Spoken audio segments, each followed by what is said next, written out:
شبابا قد أنابا وإلى الله استجابا. Women get married without a wali. Well, today, all I can say is la hawla wa la quwwata illa billah. Everyone's getting married without a wali. And they say, I got married. No, you didn't. No, you never. You're not married. You could be, in fact, a fornicatress. Not married. The hadith is clear. No nikah without a wali. Is there any more clear than that? No marriage contract. There's no validity in a contract without a wali. Do we need rocket science education to understand that? Do we need to be professors and reach the doctorate level, the professor level, to understand these basic terms? No wali, no nikah. Even my child over there, 6 years old, will understand this.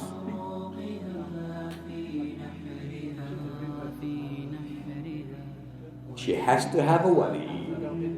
The wali can be a person she appoints, but he's got to be a righteous individual, not a person who's a night goer, clubber. She calls him, I'm on a DJ, give me a sec.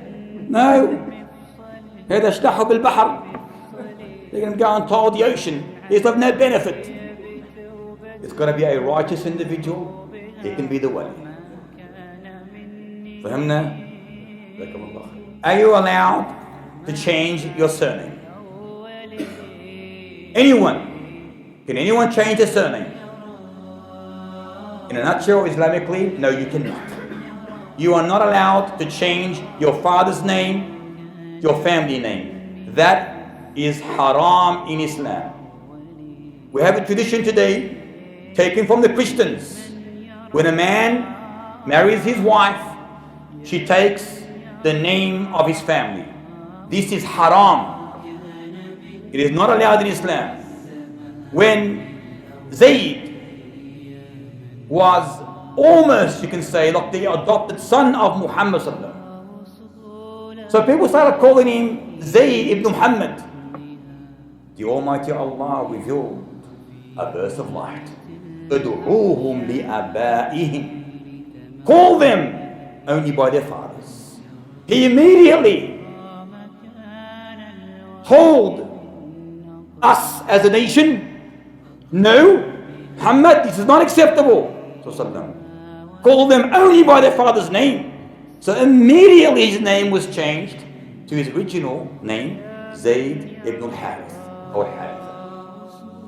So anyone that changes their name, especially those who are married, in particular the woman here, you are not allowed to do this. And if you have changed your name, well, change it again. Change it again. Because it's unacceptable and prohibited in Islam. I repeat, this is a custom of a non-Muslim custom and tradition. We have followed them in this belief. It's haram and must be rectified if you fall under this category. Now, a woman that's wearing tight hijab, although she could be wearing hijab, tight jeans, tights, whatever they may be, is in fact wearing nothing. Haram. Just as a woman is wearing clothes that are transparent, you can see through them. Haram. Again, another custom that we have today, especially in Lebanese women, where they have their hijab. Have you heard of the Bactrian camel? Or if you should know the Bactrian camel, it's a two-hump camel, and they exist in Afghanistan. They have their hijab, where their hump, their hair is in a ball, sticking here. That is haram. So those who have Lebanese sisters, Lebanese wives, Lebanese mothers, Turkish the same,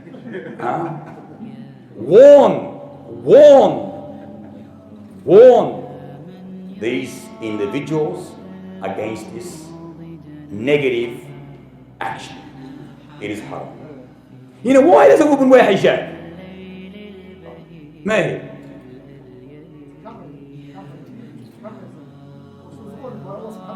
why does she wear hijab? Indefinitely, you're correct. But why does she wear hijab?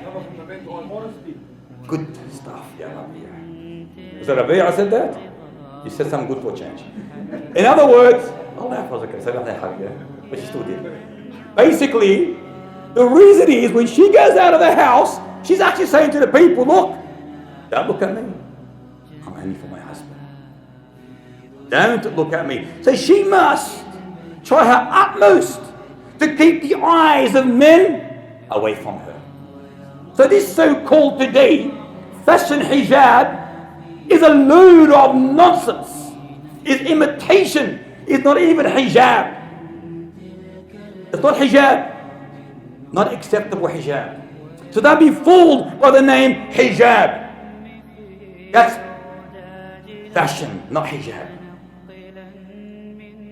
So the reason why she wears it, as soon as she leaves the house, don't look at me, you can't look at me, look how ugly I am, in other words. I've got hijab, you can't see anything anyway, why are you looking at me? She's got to make herself in a way where no one can look at her, or should look at her. So when she wakes up in the morning, she shouldn't stay an hour before the mirror.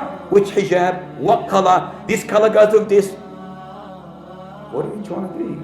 You're wearing hijab, yet you're contradicting the reason or the concept of hijab. It should take her 1 to 2 or 3 seconds to put the hijab on. The worst hijab she should choose. The worst. While the non-Muslim woman, she stays an hour in front of that mirror, and when she leaves her house, people, men, look at me. Your eyes should be looking at me, because I'm for you. And today we have this call, woman's subjugated or incarcerated or imprisoned, and we must liberate her. We must liberate the woman from this so-called hijab. She's oppressed. Liberate us, Muslim women, from what? From Allah to the devil? From Rasulullah sallam to shayateen? From light to darkness? From knowledge to jahl? Liberated to what? And from what? The path of paradise to the path of hellfire. Is that their liberation? Oh, no thanks. Keep that liberation of yours.